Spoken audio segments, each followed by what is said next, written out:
आपको पता है स्टीव जॉब्स और नरगिस दत्त में क्या कॉमन है? दोनों की मौत पैंक्रियाटिक कैंसर से हुई। हम फिल्मों में अक्सर ब्लड कैंसर के बारे में सुनते हैं, ब्रेस्ट कैंसर के बारे में सुनते हैं, लेकिन पैंक्रियाटिक कैंसर पर बहुत ज्यादा बात नहीं होती। इसलिए अधिकतर लोगों को इस बारे में कुछ खास पता भी नहीं है। नमस्कार, मैं हूं ईशा भाटिया सानन, आप देख रहे हैं सेहत टॉक। तो चलिए आज पता करते हैं कि ये पैंक्रियाटिक कैंसर होता कहाँ है, और साथ ही ये भी जानिए कि पुरुष अपनी सेक्सुअल हेल्थ को ठीक रखने के लिए क्या क्या खा सकते हैं।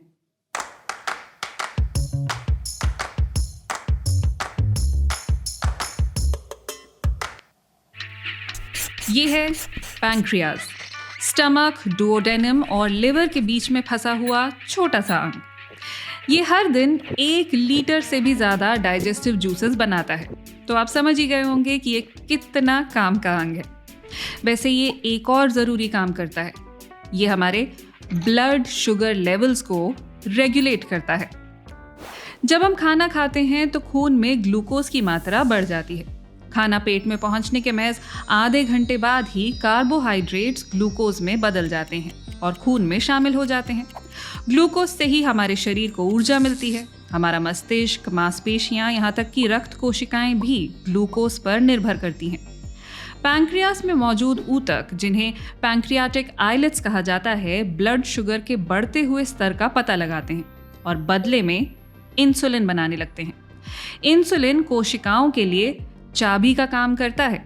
ये कोशिकाओं के दरवाजे खोल देता है, जिससे ये ग्लूकोज को सोख पाती हैं और ब्लड शुगर लेवल घटने लगता है।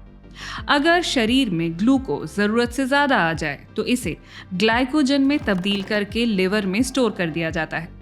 पैंक्रियास जब देखते हैं कि ब्लड शुगर लेवल घट रहा है तो ग्लाइकागॉन नाम के हार्मोन को रिलीज करने लगते हैं, ताकि लिवर में स्टोर किए गए एक्स्ट्रा ग्लूकोज को इस्तेमाल किया जा सके। जब ये सारा सिस्टम ठीक से नहीं चल पाता है तो उसे डायबिटीज कहा जाता है। टाइप 2 डायबिटीज में शरीर की कोशिकाओं पर इंसुलिन का कोई खास असर नहीं हो पाता है। ऐसे में पैंक्रियास और इंसुलिन बनाने लगता है, लेकिन पूरा दम लगाने के बाद भी वो ब्लड शुगर लेवल्स को रेगुलेट नहीं कर पाता। टाइप 1 डायबिटीज में तो इंसुलिन बनना ही बंद हो जाता है।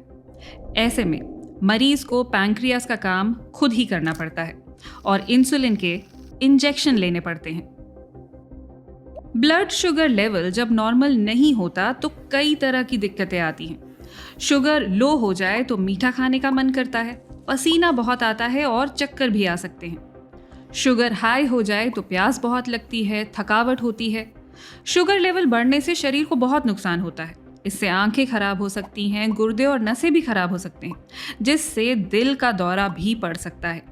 ये सब ना हो, इसके लिए पैंक्रियास दिन रात काम में लगा रहता है और आपके बिना जाने ही लगातार आपके ब्लड शुगर लेवल्स पर नजर बनाए रखता है। तो काफी पेचीदा काम है हमारे पैंक्रियास का। इस हिस्से में जब कैंसर बनने लगता है तो उसे पैंक्रियाटिक कैंसर कहते हैं। पुरुषों में ये महिलाओं की तुलना में ज्यादा देखने को मिलता है। ऐसा क्यों? इस बारे में अभी ठोस जानकारी नहीं है, लेकिन डॉक्टरों का मानना है कि शायद पुरुष ज्यादा सिगरेट पीते हैं, इसलिए ऐसा होता है।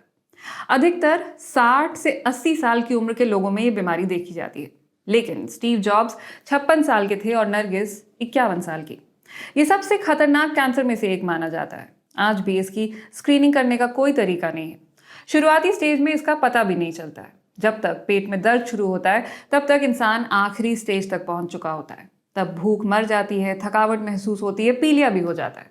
ऐसे 95% मामलों में लोगों की जान चली जाती है। बहरहाल बात जहां पुरुषों की सेहत की हो रही है, तो खाने की कुछ ऐसी चीजों के बारे में जान लेते हैं जो पुरुषों में प्रजनन क्षमता बढ़ाने में फायदेमंद पाई गई हैं।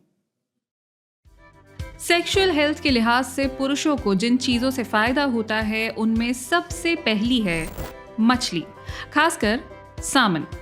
शोध दिखाते हैं कि इसमें भारी मात्रा में मौजूद ओमेगा 3 फैटी एसिड्स शुक्राणुओं के लिए फायदेमंद होते हैं। डेनमार्क में हुए एक शोध में आधे पुरुषों को फिश ऑयल दिया गया और आधों को नहीं। नियमित रूप से फिश ऑयल लेने वाले पुरुषों में वीर्य की मात्रा अधिक पाई गई। उनके टेस्टिकल्स का आकार बढ़ा और स्पर्म काउंट भी। और अगर आप मछली नहीं खाते हैं तो आप अखरोट खा सकते हैं। 199 युवा पुरुषों पर हुए शोध में देखा गया कि महज 14 दिन तक नियमित रूप से अखरोट खाने वाले पुरुषों में स्पर्म काउंट भी बढ़ा और स्पर्म मोबिलिटी भी। अखरोट में जिंक भारी मात्रा में होता है जो शुक्राणुओं की मात्रा बढ़ाने में मददगार होता है। अगर आपके शरीर में जिंक की कमी है तो शुक्राणु इतने कमजोर होंगे कि अंडे तक पहुंचने से पहले ही दम तोड़ देंगे। अगला नंबर है टमाटर का। कई शोध दिखाते हैं कि टमाटर सिर्फ इंसानों में ही नहीं बल्कि नर जानवरों में भी फायदा पहुंचाते हैं। वजह है टमाटर में पाया जाने वाला लाइकोपीन। ये एक एंटीऑक्सीडेंट है जिससे टमाटर को अपना लाल रंग मिलता है। ये हमारी कोशिकाओं को डिटॉक्सिफाई करने का काम करता है। हालांकि कच्चे टमाटर खाने से शरीर लाइकोपीन को अब्सॉर्ब नहीं कर पाता, इसलिए टमाटर पकाकर या प्यूरी बनाकर खाने से फायदा मिलता है। रिसर्च के दौरान पुरुषों को लाइकोपीन के कैप्सूल्स दिए गए थे। इनमें 14 मिलीग्राम लाइकोपीन था, यानी 200 ग्राम टमाटर के बराबर। इन पुरुषों में शुक्राणु बेहतर रूप से तैरते हुए पाए गए। लेकिन आपको हर दिन 200 ग्राम टमाटर खाने की जरूरत नहीं है।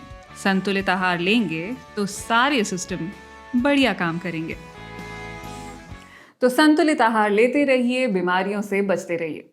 स्किन कैंसर, ब्रेस्ट कैंसर और टेस्टिकुलर कैंसर जैसी खतरनाक बीमारियों के बारे में मैं पहले ही एक एपिसोड में आपको बता चुकी हूँ।